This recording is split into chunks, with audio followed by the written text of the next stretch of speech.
अहमदनगर जिल्ह्यातील जामखेड तालुक्यातून एक धक्कादायक प्रकार समोर आला आहे।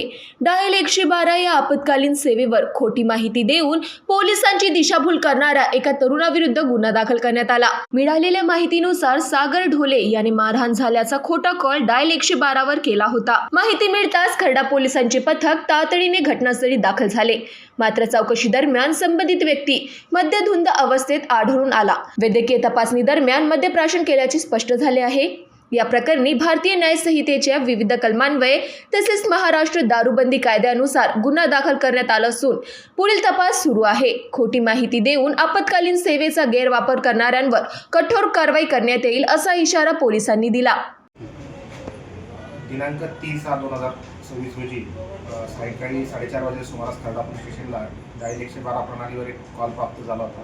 त्याप्रमाणे कॉल आम्ही पोलीस कॉन्स्टेबल थोरात या कॉलला गेले असता सदर कॉलर हा मद्य पिलेला होता आणि त्याने जी माहिती दिली होती ती खोटी असल्याचे निदर्शनास आले। सदर मद्य इसमाची वैद्यकीय तपासणी केली असता तो मद्याच्या अंमलाखाली होता आणि त्यानेच त्याच्या पत्नीला मारहाण केलेली होती।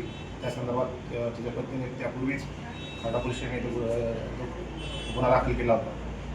तरी त्याला मारहाण झाली नसता त्याने खोटी माहिती पोलीस स्टेशनला दिली आणि तो मद्याच्या अंमलाखाली असल्याने त्याची तपासणी करून त्याच्यावर भारतीय न्याय संहितेच्या कलमान्वये गुन्हा दाखल करण्यात आला आहे। तरी माझी सर्व नागरिकांना आव्हान असेल की डायल 112 ही प्रणाली आपत्कालीन सुविधेसाठी आहे। तिने सर्व नागरिकांनी आपत्कालीन सुविधेसाठीच आपत्कालीन परिस्थितीतच त्या प्रणालीचा वापर करावा।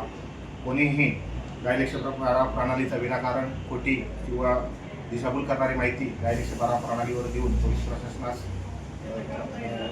प्रशासन अशा काही गोष्टी आढळून आल्यास त्यांच्यावर कठोर कारवाई करण्यात येईल याची नोंद घेऊ। महान्यूज 7 करिता खर्डा जामखेडवरून धनसिंग साळुखे यांची रिपोर्ट।